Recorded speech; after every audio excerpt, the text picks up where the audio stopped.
Muy buenas tardes, estimados radioescuchas. Un gusto estar con ustedes una vez más en este su programa Futuro en Acción. Hoy, conjuntamente con Juan Carlos de Granados, que está conectado vía Zoom, entrevistaremos a Bernardo Orellana, es experto en economía y gerente general de ANEFI. Bernardo es especialista en inversiones, finanzas y economía. Se ha desempeñado como viceministro de Finanzas, presidente de la COSEDE y dirigió el Departamento de Riesgos Integrales en Produbanco. Actualmente, como ya mencioné, desempeña como gerente general de ANEFI, administradora de fondos y fideicomisos. Adicionalmente, ha sido miembro de varios directorios de empresas y tiene una destacada formación académica, sobre todo en temas de economía y finanzas. Juan Carlos, buenas tardes. Buenas tardes, director Giovanni. ¿Cómo vamos aquí desde la capital de la República haciendo un informe local? También un gusto y darle la bienvenida a Bernardo para todos los que nos acompañan hoy en este martes 16 de septiembre en todas las actividades diarias que vamos a realizar. Bernardo, quería comenzar consultando cómo veo que en su biografía está haber pasado por la COSEDE y en ese sentido quisiera que nos explique un poco más qué es la COSEDE para que el público que escucha este programa tenga claro a qué se dedica ese organismo. Bueno, primero, muchísimas gracias por la invitación. Es un gusto estar en el programa y, digamos, un buen día con todos los que nos escuchan. A ver, la COSED es la Corporación del Seguro de Depósitos y básicamente es una suerte de copia, si uno lo quiere ver así, de una buena práctica que tienen los americanos con el FDIC, que es el Federal Deposit Insurance Company o Corporation. Entonces, básicamente lo que trata de hacer es tener un seguro en el cual se pueda respaldar en caso de que exista una quiebra de alguna institución financiera, como pasó con una cooperativa hace unas semanas o un par de meses, y que hasta un cierto monto, digamos, pueda ser cubierto por este fondo que se tiene ahí. Entonces, ¿cómo funciona esto? Es que los bancos eh, ponen una parte, digamos, que va un poco, digamos, ligado al crecimiento de sus depósitos, van poniendo, digamos, una cierta cuota para que se haga este seguro de depósitos y que, digamos, de alguna forma, cuando pase algún contingente, el Estado pueda atender con este seguro. Está manejado por el Estado, pero en realidad, digamos, viene del sector privado, viene de las cooperativas, viene del sector financiero privado, de los bancos, y que de alguna forma se puede, se puede usar cuando hay algún tipo de contingente. Bernardo, hablando de la empresa que actualmente dirige, ANEFI, es una administradora de fondos y fideicomisos. Sí quisiera que le explique a la gente que nos está escuchando, porque algunos conocen, otros no conocen, qué significa ser una administradora de fondos y cuál es el rol de las fiduciarias actualmente. A ver, lo primero, parecería que es algo nuevo, pero en realidad los fondos de inversión existen ya más de 30 años en el Ecuador. ANEFI como tal comenzó parte del Grupo Financiero Producción de Produbanco en el año 94. Llevamos 31 años y después de varios cambios regulatorios, digamos, como una administradora de fondos y fideicomisos independiente desde el año 2012. ¿Qué hacemos? Tal vez la parte de fondos es un poco más fácil de explicar para el público, pero los fondos de inversión son como una suerte de depósitos, digamos, y nosotros damos un servicio financiero complementario a lo que hacen los bancos, es decir, captamos dinero a través de los fondos de inversión. Y la diferencia que se tiene acá es que tal vez existe una intermediación más corta. Es decir, la gente mete la plata a un banco y eso de alguna forma diversifica en muchísimos créditos. En los fondos de inversión dependiendo del tipo de fondo de inversión, inversiones más cortas van a tener inversiones de más corto plazo, las de más largo plazo van a tener inversiones de más largo plazo, pero digamos, el cliente lo que hace, cada dólar que pone, de alguna forma, se va a un pool de fondos que a su vez, digamos, están invertidas en empresas, en instituciones financieras y que básicamente se gana el rendimiento sobre esas inversiones. Ahora bien, en la parte de fideicomisos, tal vez es un poco más complicado, pero uno puede verle como una suerte de vehículo, y el vehículo uno lo puede ver como una empresa, ¿sí? Como una suerte de empresa que básicamente, digamos, se le da una misión específica. Entonces, digamos, tiene su propia personería jurídica, es decir, va a tener su propio RUC, es un patrimonio autónomo, es decir, no es, digamos, nadie no le pertenece a alguien más que, digamos, aquellos que son como una suerte de accionistas o beneficiarios constituyentes de los fideicomisos y puede hacer varias cosas. Por ejemplo, podría administrar un proyecto de construcción, que son los famosos fideicomisos que se usan, digamos, para toda la parte inmobiliaria.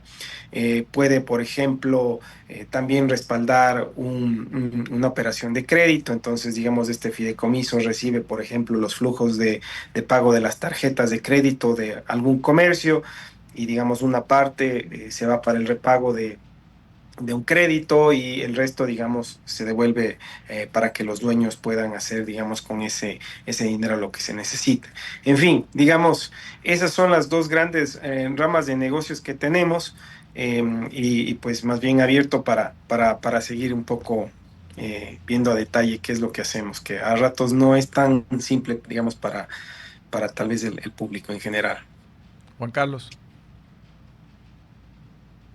En la parte inmobiliaria, ¿cuáles son las ventajas de tener este tipo de fideicomisos, tanto para quien está promoviendo el proyecto como los interesados?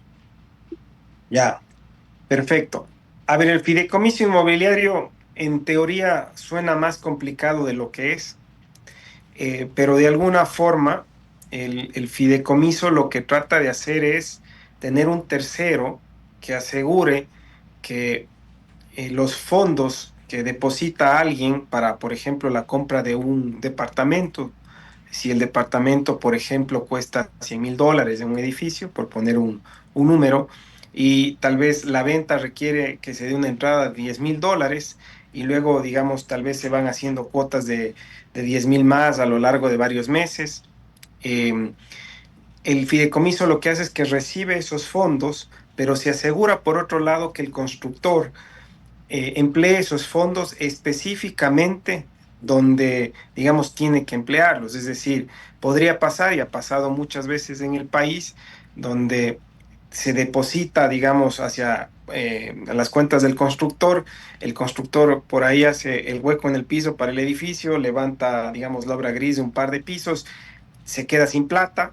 En el mejor de los casos, hablo en el mejor de los casos, entre comillas, en el peor de los casos, tal vez, digamos, incluso puede llegar a ser una estafa. Entonces, en realidad, el fideicomiso, aunque parece muy complicado, básicamente tiende a ser un tercero confiable que ayuda básicamente a que se cumpla, digamos, con el mandato que de alguna forma le damos los clientes al momento de darle la plata a un constructor. Esta figura parecería nueva, pero en realidad es bien antigua. Esto nace en la antigua Roma y básicamente se manejaba mucho para las herencias. Entonces, fides viene de confianza y comisium de un compromiso. Entonces, era un compromiso de confianza que se daba para que una vez que alguien vaya a fallecer, un patricio, ¿no es cierto? Una persona que tenía bienes en esa época, digamos, dejaba por escrito que, digamos, la herencia se divida de X forma. Entonces, digamos, lo que teníamos es que esto era una costumbre que luego pasó a ser ley digamos, con el emperador Augusto, si no me acuerdo mal. Entonces, lo que pasa ahora, y eso es un poco cómo nace de alguna forma la ley que le ampara al fideicomiso, que generalmente se llama que el fideicomiso es una ley entre las partes y que es una suerte de contrato privado, en este caso con una administradora que se asegura que ese compromiso se cumpla a lo largo del tiempo. Bernardo, yo el otro día hablaba con un pariente abogado que asesora muchas empresas aquí en Guayaquil y él me decía o me comentaba que en su momento a muchos de sus clientes él les recomendaba estructurar fideicomisos para diferentes fines, ¿no? Desde los inmobiliarios o los fideicomisos de tenencia, etcétera, pero que de un tiempo para acá, con una serie de normas que han salido en los últimos años, más bien se ha enredado o se ha complicado el tener un fideicomiso y él está optando más bien por decirles, ya no hagas un fideicomiso, constituye una empresa o constituye una SAS o alguna cosa de ese estilo. Quería saber si comulgas con esa teoría, si realmente han salido nuevas reglas que han complicado la vida de los fideicomisos o no es tan cierto. En parte puede ser cierto, pero creo que también le pasa muchísimo, por ejemplo, ahora el régimen de las SAS o a las propias empresas, todos los que somos empresarios vemos que cada vez hay más y más requerimientos, digamos, de información y más regulación. Pero la gran diferencia tal vez entre tener una SAS, que es una compañía de igual forma, digamos, simplificada para tener, digamos, algún tipo de misión específica que se le da. La gran diferencia es que acá tienes un tercero que es la administradora de fondos y fideicomisos que se asegura que las contrapartes cumplan con la palabra o con el contrato al cual se adhirieron. Entonces, digamos, le da una capa adicional de seguridad. Lógicamente, tenemos toda la regulación del caso, ¿no? Uno podría pensar, y siempre unos, digamos, especialmente en anteriores administraciones de los gobiernos, se sentía que los fideicomisos de alguna forma eran pecaminosos para ver cómo esconder o patrimonios o tratar de evitar, digamos, la parte impositiva. Entonces, lógicamente tenemos una carga regulatoria importante que la cumplimos tanto con el SRI, con la UAFE, y además, digamos, se trabaja muy de cerca con el sistema financiero, por lo que hay varios movimientos de dinero, entonces también, digamos, con el compliance de los diferentes bancos, pero sigue siendo una visión, yo diría, una forma muy viable de tener una, un nivel adicional de confianza en un país donde muchas veces, digamos, las leyes tal y como están, se tardan mucho en ser ejecutadas para que se haga, digamos, tal vez algún tipo de compensación entre las partes cuando falla algo, o incluso, digamos, en niveles menores, si es que uno va a algún arbitraje o algo de ese estilo. Yo creo que el fideicomiso ayuda muchísimo para que, de alguna forma, por ponerlo en, en- en palabras más simples, es como que le pondríamos, ¿no es cierto?, rieles a un ferrocarril, solo puede ir por una sola vía, entonces tal vez da una confianza adicional cuando se hace alguna transacción o algún acuerdo. Juan Carlos. Sí, dentro de ese contexto, ¿cómo está nunca hemos atraído mucha inversión extranjera directa al Ecuador, pero pareciera que se están haciendo reformas estructurales positivas, se están promulgando legislación en ese sentido, algunas con demandas de inconstitucionalidad en la Constitucional, que seguramente se van a ir solucionando en el camino y es decir, algunas demandas de inconstitucionalidad van a ser ganadas y otras no, y los proyectos y las leyes van a mantenerse vigentes. Pero dentro de ese marco jurídico, ¿cómo ves la estructura jurídica del Ecuador para atraer inversión extranjera para, por ejemplo, los mercados de valores o, por ejemplo, la inversión inmobiliaria? A ver, ahí el fideicomiso creo que tiene una ventaja grande. em, entonces, voy a poner el ejemplo de Colombia. En Colombia se hizo todo un plan de infraestructura vial, que me parece que le llaman el 5G hace algunos años. Y si no estoy mal, llegó a ser algo como entre 15.000 a 20.000 millones de dólares de inversión en autopistas, carreteras, etcétera. Y lógicamente ahí necesitas tú varias contrapartes, ¿no? Entonces necesitas, digamos, el Estado que da las licencias o que participe en algunas partes, tienes el constructor que de alguna forma, digamos, es el que se encarga de hacer la infraestructura, tienes los operadores. Que a veces son distintos, que digamos operan la parte de los peajes, o operan, digamos, toda la parte del mantenimiento en las diferentes carreteras. Tienes los inversionistas que pueden ser, digamos, de carácter más, eh, tal vez, variable, es decir, accionistas directos, o tienes financistas que son, digamos, invierten en renta fija digamos, tienes el público en general que de alguna forma paga, por ejemplo, un peaje. Entonces, el fideicomiso fue una figura bastante útil para poder, digamos, hacer que, digamos, todos estos diferentes intereses y todos estos diferentes actores puedan funcionar de forma coordinada, evitando que existan sobreprecios, que exista claridad, digamos, de cómo se van cumpliendo los contratos, sea en la operación, mantenimiento, a dónde van, digamos, todos los peajes, etcétera.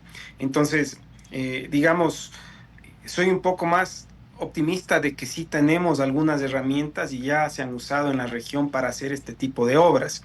Es más, por ejemplo, tenemos algunas operaciones acá mismo que se hacen a través de el brazo de financiamiento privado, por ejemplo, del BID Invest, que es del BID, y que tenemos, digamos, fideicomisos que garantizan algunas operaciones interesantes acá en el país.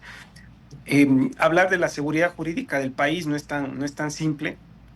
Creo que especialmente ante los ojos, incluso locales, hay sectores más complicados, menos complicados, y por ejemplo, más allá de lo que uno puede estar de acuerdo, en desacuerdo de lo que está pasando en Quimsacocha, ¿no es cierto? De alguna forma ya había una suerte de vía y hoy, digamos, se corta. Entonces, todo este tipo de cosas asusta, a ratos a los inversionistas de afuera que dicen, bueno, el país se compromete a hacer una cosa que aparentemente es grande, que tiene compromiso estatal, que tiene licencias ambientales, etcétera, etcétera, y hoy ya me dicen que no.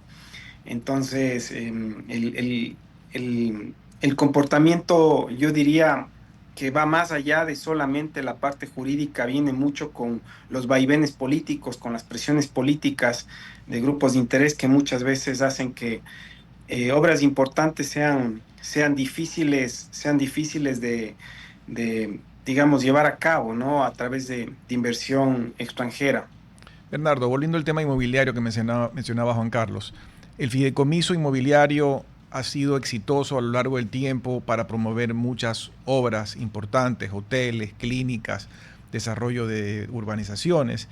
Y tengo una duda porque, como tú bien dices, allí el fiduciario actúa como juez para asegurar que los fondos, por ejemplo, se usen para el efecto que se prometió, para la construcción, para los diseños, etcétera, y que no se vaya para otro lado. Entiendo yo que inclusive la ley prohíbe que el fideicomiso reparta beneficios o reparta ganancias hasta que no se liquide al final ya todo el proyecto, justamente para precautelar de que no se anticipe dinero cuando todavía no se ha terminado la obra. Y yo tengo ahí una duda porque yo entiendo que en esta nueva ley de transparencia de social, la ley orgánica de transparencia social, tiene un tema de justamente grabar las utilidades no distribuidas. Entonces, yo no, el reglamento entiendo que no ha salido, pero yo no sé si ustedes como fiduciarias han tratado esto con el gobierno, porque sonaría ilógico que si por un lado la ley me prohíbe distribuir, por otro lado los fideicomisos, que yo sepa, no existe la posibilidad legal como una compañía de hacer un aumento de capital por el capital social. Entonces, ¿qué pasa con esas utilidades que no las puedes distribuir hasta el final del proyecto? Bueno, habría que revisar en específico la ley. Creo que la ley te permite, digamos, retener hasta 2 años, sin tener, digamos, esta tasa. Y, digamos, tal vez para obras más pequeñas, en un par de años, tal vez ya las completas. Se podrían ver varias soluciones ahí. no es algo que lo he pensado así muy a detalle cuando he trabajado con algún cliente, pero se podría ir haciendo por fases el proyecto y tal vez tener de un fideicomiso, tener varias partes. Por ejemplo, si se está desarrollando tal vez algún tipo de ciudadela grande o algo de ese estilo, entonces tener el fideicomiso de construcción XX1 y el 2 y el 3 e irlo viendo de esa Para forma. liquidarlo La año a otra año. parte, claro, la otra parte, si toma más de 2 años, la otra parte podría ser tratar de tener, digamos, algún tipo de tratamiento de cómo se reconocen las ganancias efectivas en el fideicomiso, que de alguna forma para que no se tenga, digamos, inmediatamente una suerte de ganancias retenidas ahí y que, digamos, no se vaya a tener alguna tasa ahí específica, pero tal vez estoy, digamos, haciendo un análisis que no es totalmente correcto, no es algo que le hemos visto digamos, en detalle en la parte legal todavía, es una ley que acaba de salir, entonces déjame investigarle un poco más y creo que podríamos pensarle un poco más adelante. Bueno, vamos a irnos a un corte breve y regresamos en unos minutos para seguir con este interesante diálogo. RTP 965, a la conquista del mundo digital. Presenta sus nuevas instalaciones y tecnología de vanguardia. Renovamos nuestro compromiso de seguir brindando contenido útil y de la más alta calidad. Programas de opinión con referentes de la comunicación. Noticias para contar todo lo que está pasando en todo momento. Una variedad de segmentos con lo que necesitas saber. Y asociaciones internacionales estratégicas. Todo para mantener a nuestra audiencia y seguidores siempre bien informados. Siempre en RTP.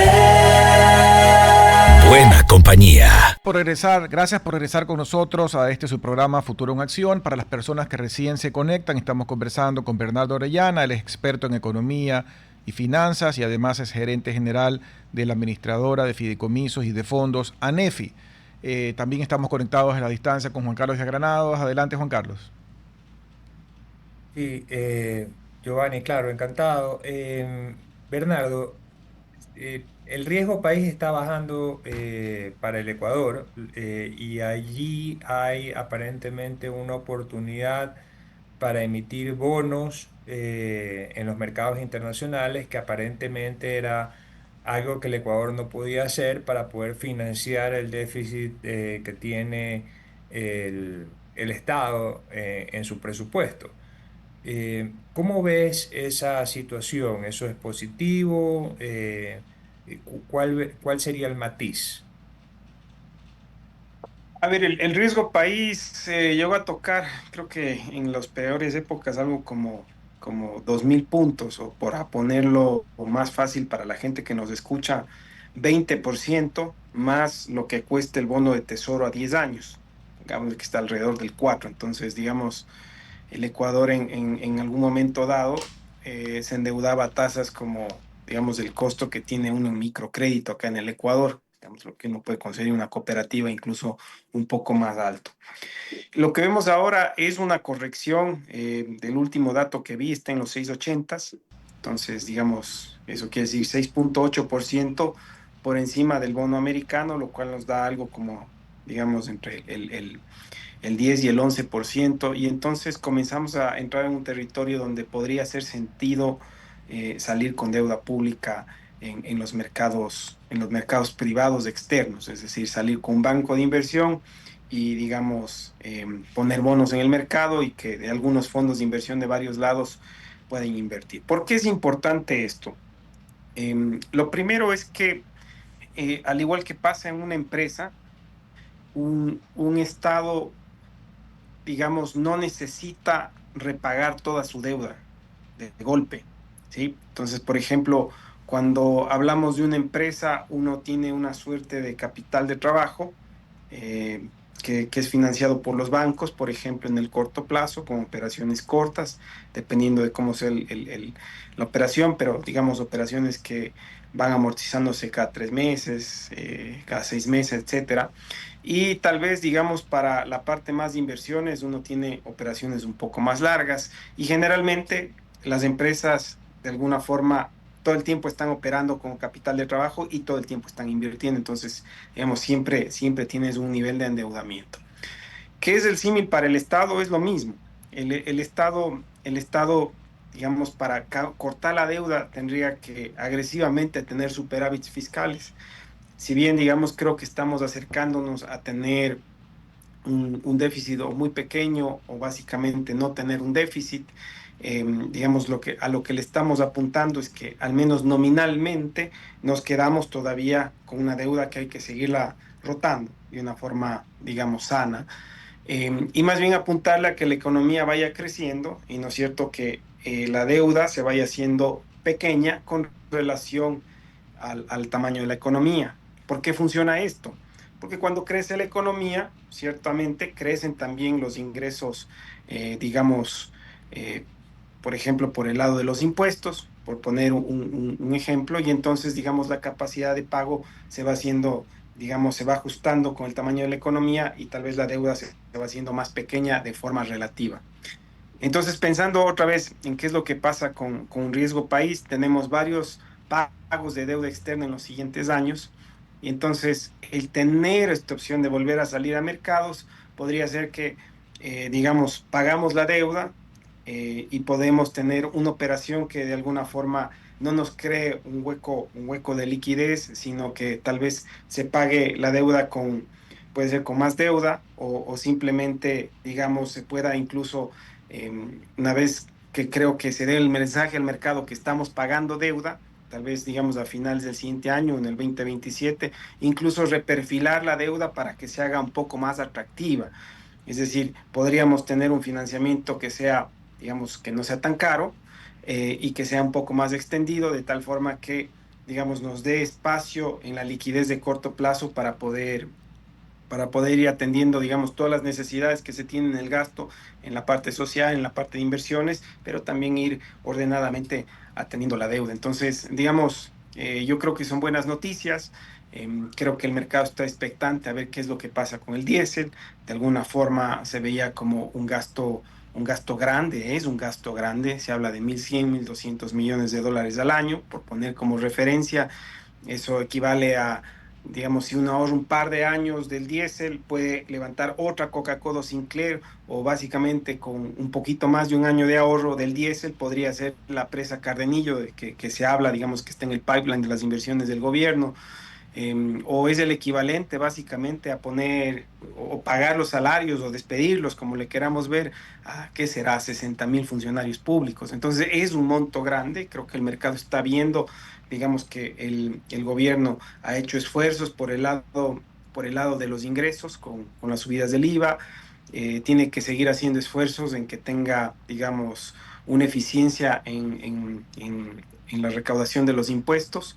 Y por el otro lado está haciendo, digamos, una eficiencia por un lado que tal vez se desperdiciaban muchos recursos, no solamente con subsidios que llegaban a donde no debían, sino también, digamos, con subsidios que a ratos también se iban incluso en el tráfico de combustibles.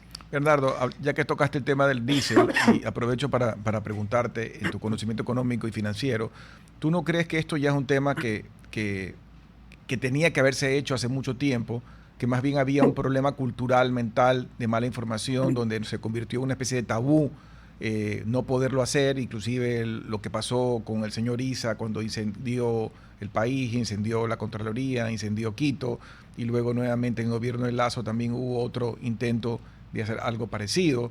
¿Tú no crees que ya es hora de cambiar la mentalidad, aceptar la realidad, aceptar que se había ido gran parte de ese dinero o una parte de ese dinero a lugares donde no tenía que ir, a las fronteras, al alta mar, por contrabando de combustibles, y que más bien hay que sincerar la economía y sincerar las cifras?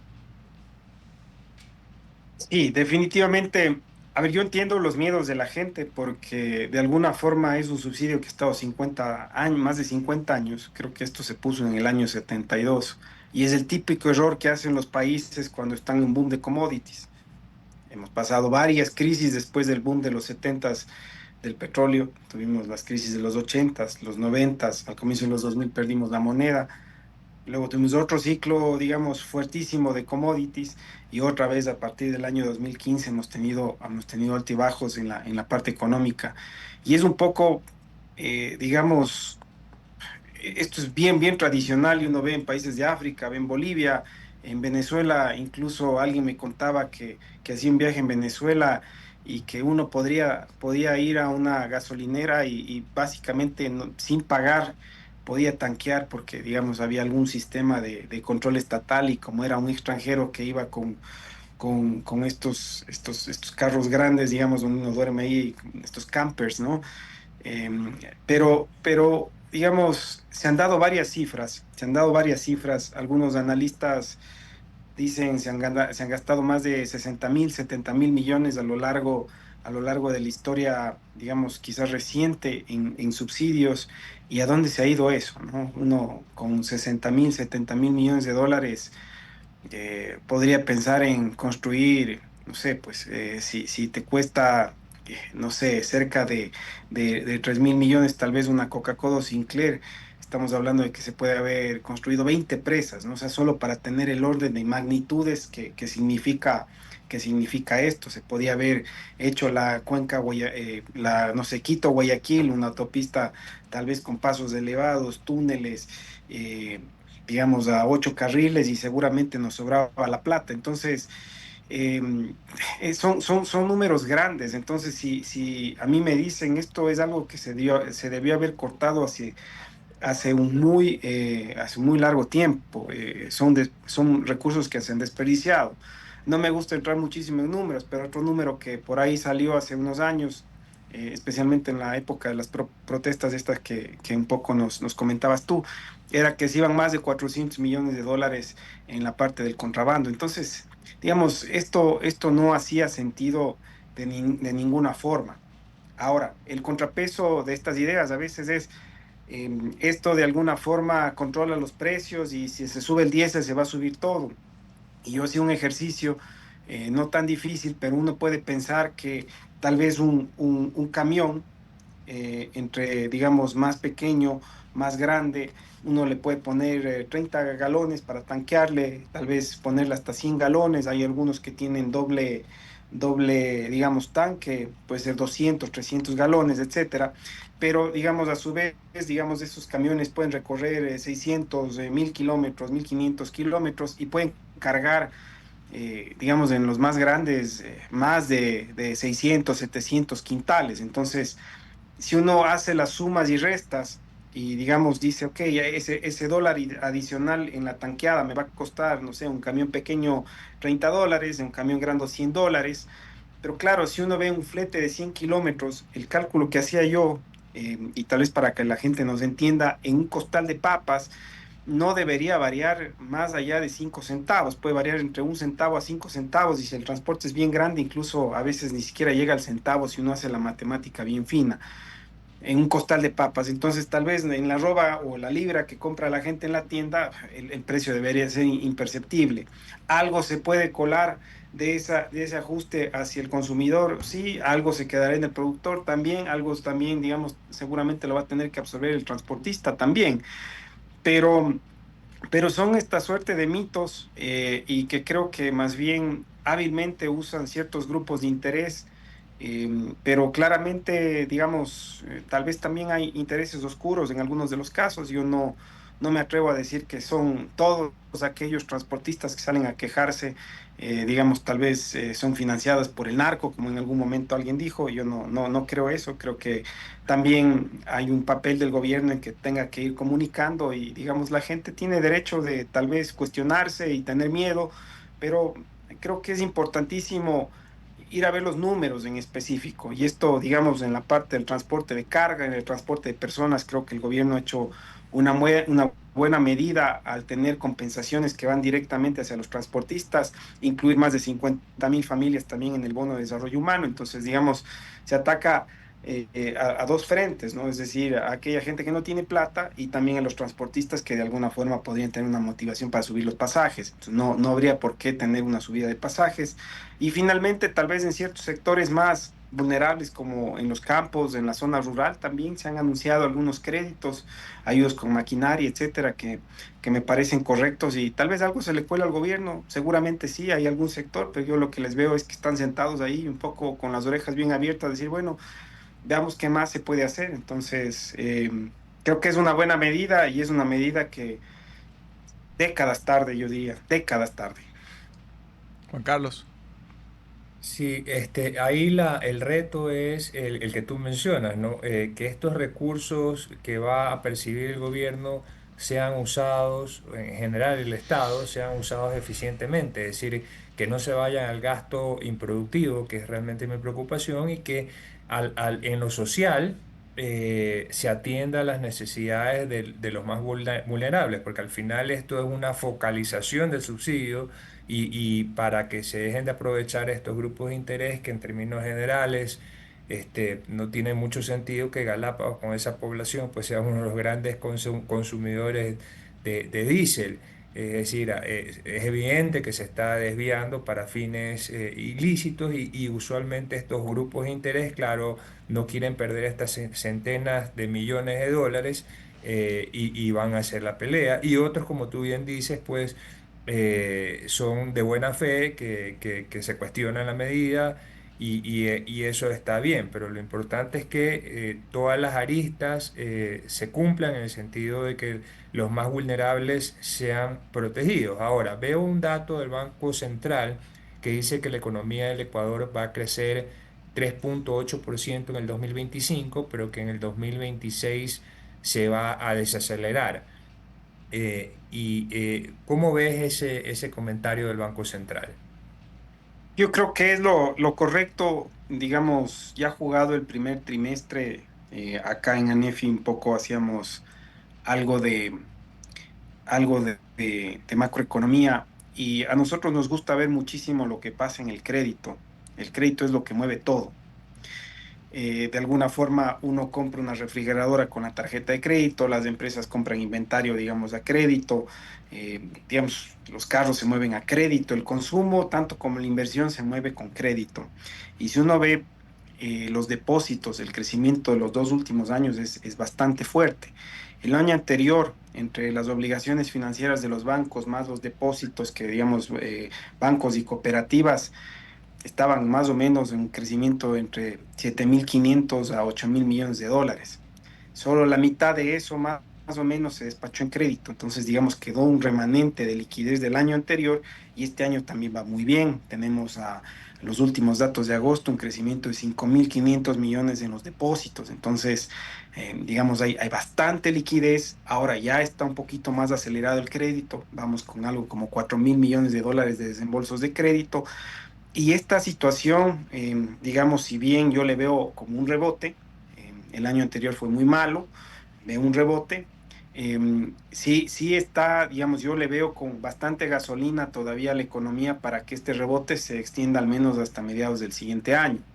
Ahora, ¿qué es lo positivo? No es, digamos, un rebote que tal vez es poco estructural, hay que ver un poco cómo se van moviendo estas cosas, pero vemos, por ejemplo, una balanza comercial positiva como nunca antes, 4.000 millones de balanza comercial positiva, si vemos a los datos a mediados de año, y ya no es petrolera, entonces no es el precio del petróleo, hay algo del efecto en el precio del cacao, pero también hay más producción y vemos camarón, cacao, café, toda la parte de pesca muy bien, algunos otros productos más pequeños, incluso con la pitahaya, con varios acuerdos que se van asentando, se acaba de cerrar el acuerdo con Corea, con China también comienza a haber un flujo digamos, de comercio, con la parte de Canadá, se siente ya, digamos, el acuerdo con la Unión Europea definitivamente bien asentado, bien maduro.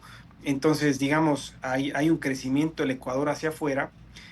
Por otro lado, también tenemos mucha plata que viene de los migrantes. Del año anterior fue algo más de 6.000 millones. Entonces, digamos, es una economía que desde el sector privado se está tanqueando de mucha liquidez y desde el sector público también, digamos, con toda la parte, la deuda del multilaterales, se ha traído plata fresca. Entonces, digamos, uno podría pensarle que la economía está tanqueada de liquidez y que va fluyendo un poco el crédito, que es un poco la gasolina que le da crecimiento, digamos, tanto al consumo como a la inversión. Y yo le veo que eso va a durar un poco más de este año con un buen rebote, algo de mediados del año, y hay que ver un poco qué cosas estructurales se van asentando. Veamos si es sostenible, digamos, tal vez esos precios en la parte del cacao, si el ímpetu que tenemos en estos otros sectores que he mencionado, no tradicionales, también siguen con ese mismo ímpetu. Y la última pata que yo creo que todos estábamos pensando es qué pasa con el gobierno. Entonces parecería que también la parte fiscal se va, digamos, los miedos fiscales se van asentando y que de alguna forma esa va a dar un poco más de predecibilidad.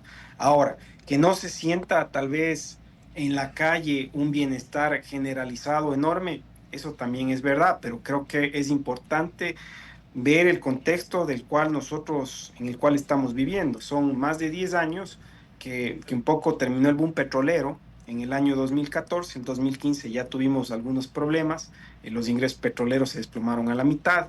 Eso no solamente es un problema para el Estado, pero también es un efecto de liquidez hacia toda la economía, porque no entraban tantos dólares y desde ahí hemos estado con altos y bajos. Acordémonos que nos pasó la pandemia. Luego de la pandemia hemos tenido problemas de seguridad que no habíamos visto antes. El ciclo político ha sido muchísimo más largo desde la irrupción, digamos, del gobierno de Guillermo Lasso. Y pues finalmente, digamos, los apagones del año anterior también fueron complicados. Entonces, son varios, digamos, fuerzas que de alguna forma le han golpeado bastante, digamos, al tejido social, por un lado, pero también al tejido productivo de la, de la economía. Y entonces, digamos, va a tardar un poco más y ahí creo que hay que buscar un poco más de consistencia en que vayamos creciendo, digamos, la economía y con eso se vaya sintiendo más creación de empleo, que ya está un poco mejor, pero es normal que vaya a modularse el empleo, el Ecuador en, digamos, en velocidad crucero, o digamos, si uno quisiera verle en qué velocidad uno podría trotar una larga distancia, ¿sí? Por ponerlo para que la gente nos entienda, el país tiene la capacidad de crecer entre el 1,5 al 2%, tal vez un poquito más allá de eso. Entonces, si no hay cambios muy estructurales digamos, la economía, deberíamos siempre fluctuar alrededor de esos promedios que un poco hemos visto en los últimos 10 años. Bueno, Bernardo, muchísimas gracias por compartir con nosotros esta hora. La verdad es que hay mucha oportunidad para el Ecuador, es cuestión de tomar las decisiones correctas para poder alinearnos con los países que han podido salir de su desarrollo y no alinearnos más bien con los que siguen hundidos en la pobreza. Gracias a ti, gracias a todos ustedes por acompañarnos, que tengan una buena tarde, hasta el día de mañana. Hasta aquí, Futuro en Acción. Control Master Marisela Basantes. Transmisión digital Gerardo Díaz. Redes sociales Erika Eras. Edición Oscar Saavedra. Dirección Javier Gamboa. Todos los derechos reservados. RTP 2025.